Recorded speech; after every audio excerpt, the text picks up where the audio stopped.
Hello all of you, welcome back to my channel. मैं आज आप लोगों के लिए लेकर आ चुकी हूँ एक कलेक्टिव रीडिंग जिसका टॉपिक रहने वाला है आपसे कौन बहुत प्यार करता है। कौन है जो आपसे बहुत प्यार करता है, बहुत आपको चाहता है या चाहती है, आपके लिए एकदम ऑब्सेस है। ऑब्सेशन तो खैर कुछ ज़्यादा हो गया, बट कौन है जो आपसे बहुत प्यार करता है। रीडिंग जनरल है, कलेक्टिव है, सभी ज़ोडिएक साइंस के लिए है, हर उम्र के व्यक्ति के लिए है, टाइमलेस है। ओपन माइंडेड होकर सुनिएगा। एज यू ऑल नो, जैसा कि आप जानते हैं, ज़बरदस्ती खुद को रीडिंग में फिट इन करने की कोशिश मत कीजिएगा। जितना रेजोनेट होता है उतना ही एक्सेप्ट कीजिए and leave the rest.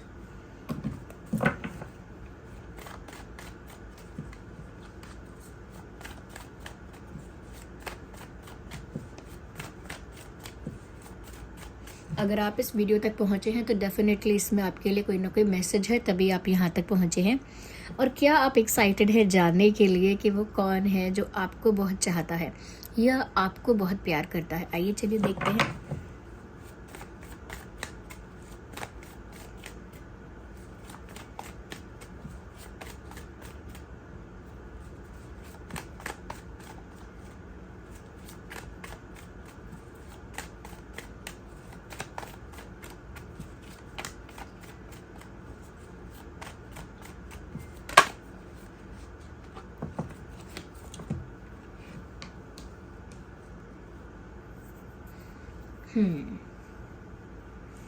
Viewers, यहाँ पर ऐसा लगता है ये कोई ऐसा इंसान है जो प्यार को लेकर कभी टेम्परेरी बातें नहीं करता, कभी प्यार को लेकर कोई कैजुअल बातें नहीं करता या नहीं करती।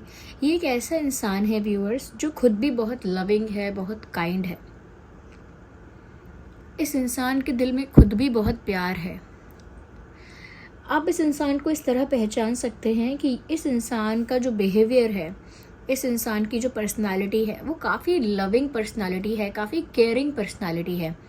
मतलब इनकी बातों में झलकता है कि दूसरे की परवाह करते हैं या करती है, या फिर दूसरे से प्यार करते हैं। इनकी बिहेवियर जेस्चर में ही दिख जाएगा, बॉडी लैंग्वेज में ही दिख जाएगा।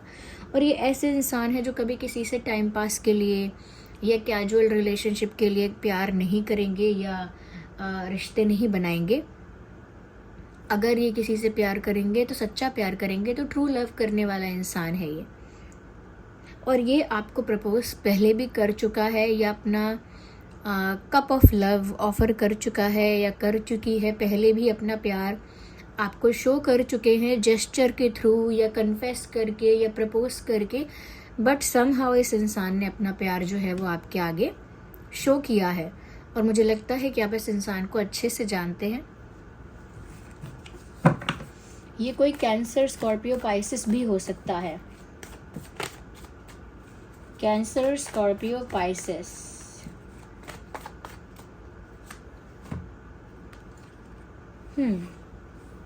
व्यूअर्स, ये इंसान एक ओवर थिंकर है। ये इंसान बहुत ज़्यादा ओवर थिंकिंग करने वाला है या वाली है। यस। अच्छा, कुछ लोगों के लिए मैं कह रही हूँ, नॉट फॉर एवरीवन। कुछ लोगों के लिए ये बात रिलेट करेगी, रेजोनेट करेगी कि ये जो पर्सन है ना, इसे हेडेक बहुत होता है। मतलब हर बात पर ये ऐसा कहते होंगे या कहती होंगी, मुझे बहुत हेडेक हो रहा है, मुझे बहुत हेडेक हो रहा है, या उस दिन मुझे बहुत हेडेक हुआ था, या आज सुबह मुझे हेडेक हुआ था, या जल्दी इनको हेडेक हो जाता है। ओके। और ये ओवर थिंकिंग भी करने वाले इंसान है। यानी कि आपको इनकी बातों से पता चलता होगा कि ये एक बात को कितना ज़्यादा बार रिपीट करते हैं, उस बात को इतना ज़्यादा बार क्वेश्चन करते हैं, एनालाइज करते हैं, इतनी ज़्यादा बार ऑब्ज़र्व करते हैं कि सुनने वाले को लगता है इतनी ओवर थिंकिंग क्यों करते हो। आपको भी कभी कभी इनसे कहने का मन किया होगा, इतना ओवर थिंक क्यों करते हो या इतना ओवर थिंकिंग क्यों करती हो। या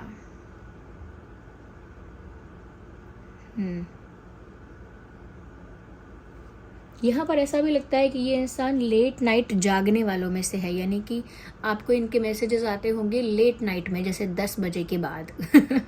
10 बजे के बाद ये आपको मैसेज कर रहे हैं या कर रही हैं, या लेट नाइट हो गया है तो ये ऑनलाइन दिख रहे हैं या दिख रही हैं। तो इनको लेट नाइट जागने की बहुत आदत है। ये इंसान है जो आपसे प्यार करते हैं। अब लेट नाइट जागने की आदत है या फिर ओवर थिंकिंग की वजह से देर रात हो जाती है, सो ही नहीं पाते, ओवर थिंकिंग करते करते रात बीत जाती है। यस, फॉर सम केसेस इन्हें कोई हेल्थ इशू हो सकता है, मतलब ऐसा कोई सीरियस हेल्थ इशू नहीं, बट कोई जैसे माइग्रेन का प्रॉब्लम है या फिर कोई जल्दी इनको साइनस का इशू या कोई ज़ुकाम जल्दी होता है, कोल्ड जल्दी हो जाता है, या फिर इनका स्टमक अपसेट रहता है, कुछ इनको ऐसा इशू है हेल्थ का। Not for everyone of course, सबके लिए नहीं बोल रही हूँ मैं ये। तो ये है, ये इंसान जो मैंने बताया था कैंसर, स्कॉर्पियो, पाइसिस भी हो सकते हैं, और उसके साथ साथ ये इंसान जेमिनाई, लिब्रा, एक्वेरियस भी हो सकते हैं। Gemini, Libra, Aquarius.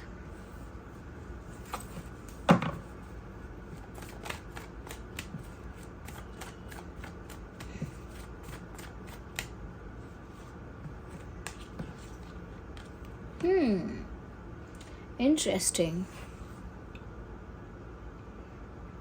ऐसा लगता है व्यूअर्स कि ये जो इंसान है इनको मजबूरी की वजह से या कह सकते हैं आउट ऑफ कंपल्जन इस इंसान को एक अनवांटेड डिपार्चर फेस करना पड़ा। ये अनवांटेड डिपार्चर हुआ। ऐसा लगता है आप इस इंसान को इस साइन से या इस बात से अच्छे से पहचान सकते हैं कि ये कौन है, क्योंकि ये आपकी लाइफ से गए जब ये आपकी लाइफ से जाना नहीं चाहते थे। Okay, when they never wanted to leave, they had to, okay, they never wanted to leave but they had to, इस वजह से इनको जाना पड़ा। तो मुझे लगता है आपकी लाइफ में एक ऐसा पॉइंट आया था जहाँ पर ये जो इंसान है ये आपके साथ अटैच थे या थी, और काफ़ी अटैचमेंट के बाद इनकी लाइफ में कुछ ऐसे सर्कमस्टांसेस हुए जिसकी वजह से इनको आपसे दूर जाने का डिसीजन लेना पड़ा या आपसे दूर जाना पड़ा मजबूरन। कुछ ऐसे टर्म्स एंड कंडीशंस फंस गए थे या कुछ ऐसी कॉम्प्रोमाइजिंग सिचुएशन क्रिएट हो गई थी जिसकी वजह से इस इंसान को आपसे दूर जाना पड़ा, ना चाहते हुए भी। तो ये एक ऐसा साइन है जिससे आप आसानी से पता लगा सकते हैं कि कौन है वो इंसान जो आपकी लाइफ से तब गया है जब वो खुद भी बहुत अटैच था, जब वो खुद भी बहुत अटैच थी। Okay, so now you can guess it, और you may be you know it. आप जानते हैं, गेस करने की भी क्या ज़रूरत है, because when you know the person you know the answer, you know the name. तो आप कमेंट्स में बताइए, नाम मत बताइए, but let me know in the comments कि हाँ आप समझ गए कौन है। ये ऐसा इंसान है व्यूअर्स जिन्हें परिस्थितियों ने मजबूरन आपसे दूर भी किया था, but they still love you, they still care about you. वो अब भी आपको प्यार करती है या करते हैं, या आपकी केयर करते हैं।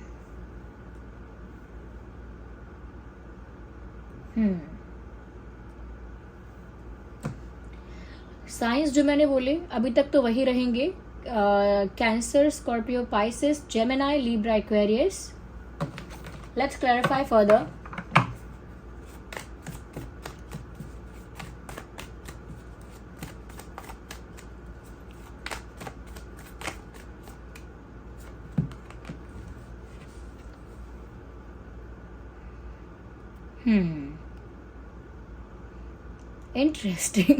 इंटरेस्टिंग। वेल, आपकी कहानी लगता है काफ़ी कॉम्प्लिकेटेड और काफ़ी इंटरेस्टिंग है। यहाँ पर ऐसा लगता है ये कोई ऐसा इंसान है जिसके लिए बहुत सारे चैलेंजेस भी थे या थी, चैलेंजेस थे बहुत सारे चैलेंजेस भी थे कि वो आप तक पहुँचे। उससे पहले उन्हें बहुत सारे चैलेंजेस को फेस करना पड़ा था या चैलेंजेस अभी भी हैं। तो आपके और उनके बीच बहुत सारे चैलेंजेस हैं। पहले वो उन चैलेंजेस को फेस कर लेंगे, उन चैलेंजेस को विन कर लेंगे, तब वो आप तक पहुँचेंगे या पहुँचेंगी। अब वो चैलेंजेस उनके पर्सनल भी हो सकते हैं कि जैसे उनकी फैमिली अलाउ ना करे, सोसाइटी का कोई इशू बने, फ्रेंड्स कहीं ना कहीं कुछ इन्फ्लुएंस करें, एक्सेट्रा एक्सेट्रा। काफ़ी सारे चैलेंजेस हो सकते हैं, और किसी और तरह का ऑब्स्टेकल, और किसी तरह का इफ़ नॉट ऑब्स्टेकल। और यहाँ पर ऐसा भी लग रहा है व्यूअर्स कि जैसे आप दोनों के बीच ना चैलेंजेस होने के साथ साथ ऐसा लगता है काफ़ी उन्होंने कंपटीशन फील किया है। लाइक आपके पास दूसरे ऑप्शंस भी थे, लाइक दूसरे ऑप्शंस आपको अप्रोच करना चाहते थे, दूसरे रिश्ते आपकी तरफ आते थे, या दूसरे लोग आपसे फ्रेंडशिप करना चाहते थे, या आपको अप्रोच करना चाहते थे समहाउ। तो ऐसे और भी लोग थे जो आपके क्लोज आना चाहते थे, जो आपके पास आना चाहते थे, ऐसे भी लोग थे। तो इन्हें ना एक सेंस ऑफ कंपटीशन भी फील हुआ और एक इनसिक्योरिटी भी फील हुई, एक जेलसी भी फील हुई कि कोई और आपके पास क्यों आना चाहता है, और इस बात से बहुत इरिटेशन भी हुआ कि दूसरे लोग आपको उस वे में अप्रोच कर रहे हैं। ओके तो यहाँ पर मुझे ऐसा लगता है कि इन्होंने काफ़ी कंपेटिटिवनेस फील की है, या एक कंपटीशन फील किया है when they tried to approach you. जब उन्होंने आपको अप्रोच करने की कोशिश की थी या की है, तब उन्होंने एक कंपटीशन फील किया है, क्योंकि उनको ये पता था कि दूसरे ऑप्शंस भी हैं या दूसरे लोग भी अप्रोच कर रहे हैं विद रोमांटिक इंटेंशंस और with same intentions.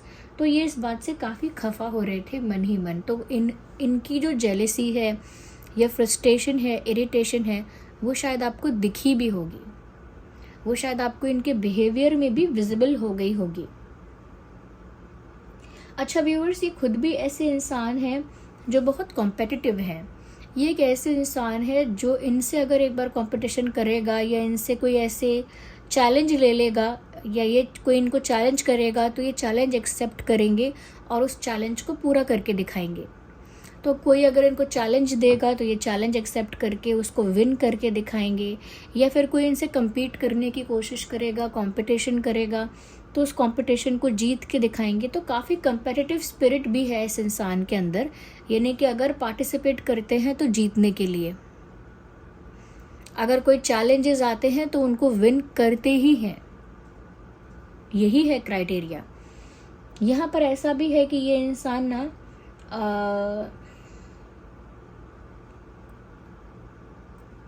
Yes sensitive है। Okay, this person is very sensitive. इनकी सेंसिटिविटी यहाँ दिख रही है मुझे कि अगर थोड़ा सा डिसरिस्पेक्ट, इंसल्ट या थोड़ा सा इग्नोरेंस इनके प्रति किया जाए तो ये डीपली हर्ट हो जाते हैं या हो जाती हैं। थोड़ा सा भी आप रूड बात करोगे इनके साथ, या थोड़ा सा भी आप इनको इग्नोर करोगे, या थोड़ा सा भी आपने इनको डिसरिस्पेक्ट कर दिया, थोड़ी ऊंची आवाज़ में बात की या गलत शब्दों का प्रयोग किया, तो ये ऐसा नहीं है कि बहुत इसका बवाल खड़ा करेंगे, बहुत प्रॉब्लम खड़ी करेंगे, ऐसा नहीं, बट ये डीपली हर्ट हो जाएंगे कि इनको दिल में चुभ जाएगी ये बात कि आपने ऐसा बोला। तो सेंसिटिव है, दे आर वेरी सेंसिटिव, ये भी है यहाँ पे। और अगर मैं साइंस की बात करूँ तो यहाँ पर अब एरीज, लियो, सजिटेरियस भी हो सकते हैं ये पर्सन, या एरीज, लियो, सजिटेरियस। इस इंसान का जो डेट ऑफ बर्थ है वो हो सकता है 9/19/29, 6/16/26, 5/15/25।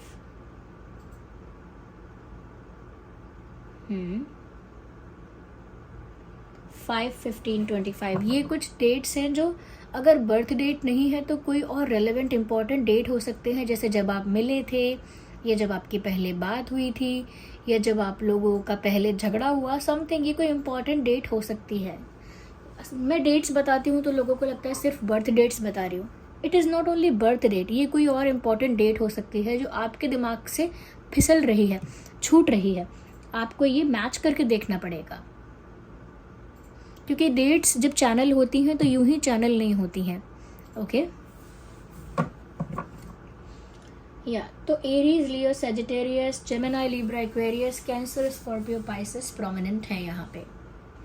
Well I think we should use another deck. हमें दूसरे कार्ड्स का प्रयोग करना चाहिए, यूज़ करना चाहिए, टू सी कि कौन है वो जो आपसे बहुत प्यार करते हैं। इनकी पर्सनालिटी के कुछ ट्रेट्स मालूम पड़ेंगे, पता लगेंगे। अच्छा, ये खुद तो हैप्पी सोल है, हैप्पी और loving, vibrant, full of energy, full of happiness, full of Joy, full of मस्ती।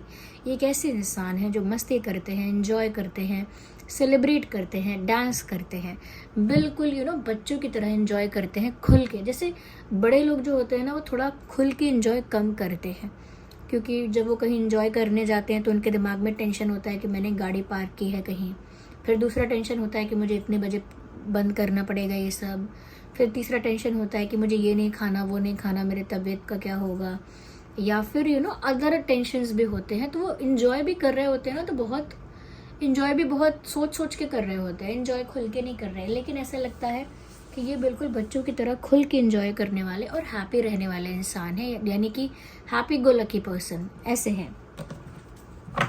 उतरा हुआ चेहरा नहीं रहता है इनका, they have a smiling face. Okay, उनका एक मुस्कुराता हुआ चेहरा है, मुस्कुराता हुआ फेस है उनका। अच्छा, मैंने जैसा कहा जैसा मैंने कहा था वैसे ही कार्ड दोबारा आ गया। ये बहुत ओवरथिंक करते हैं, इनका दिमाग एक जगह स्टेबल रहता ही नहीं है, यहाँ से वहाँ इनके विचार जो हैं बदलते रहते हैं और इनका दिमाग यहाँ से वहाँ भटकता रहता है। तो ये मंकी जो है, मंकी माइंड के लिए है, क्योंकि मंकीज़ के लिए बोला जाता है they cannot just sit somewhere quietly for longer period of time. यहाँ से वहाँ उछलना, यहाँ से वहाँ उछलना इनके दिमाग की प्रवृत्ति है। ऐसे ही आपके पर्सन की ओवर थिंकिंग की आदत इतनी है, ये इतना ज़्यादा कह सकते हैं कि मन जो है, थॉट्स जो हैं वो विचलित रहते हैं कि यहाँ से वहाँ उछलता रहता है मन। अब मन उछलने का मतलब नहीं है कि यहाँ से वहाँ अट्रैक्ट होते हैं, यहाँ से वहाँ उनके विचार बदलते रहते हैं। They don't have a stable kind of thinking, वो बदलता रहता है बार बार।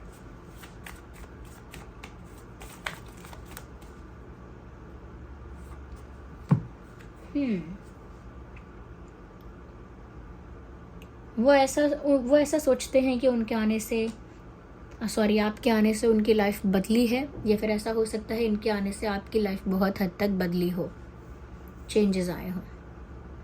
तो ये हो सकता है कि या तो वो जब आपकी लाइफ में आए थे तो आपकी लाइफ बहुत हद तक बदल गई थी, या जब आप उनकी लाइफ में गए थे तो उनकी लाइफ में बहुत सारे चेंजेस आए थे। तो क्या है, ऐसा मानना है कि आप दोनों की लाइफ में कोई ट्रांसफॉर्मेशन हुआ है एक दूसरे की वजह से, कोई बदलाव तो आया है, कोई पैटर्न चेंज हुआ है, कोई हैबिट चेंज हुई है, कोई थिंकिंग किसी तरह की चेंज हुई है, लेकिन एक ट्रांसफॉर्मेशन तो आया है आप दोनों की वजह से एक दूसरे की लाइफ में, या तो उनकी वजह से आपकी लाइफ में, या आपकी वजह से उनकी लाइफ में कोई ट्रांसफॉर्मेशन तो आया है। Let's take the last card.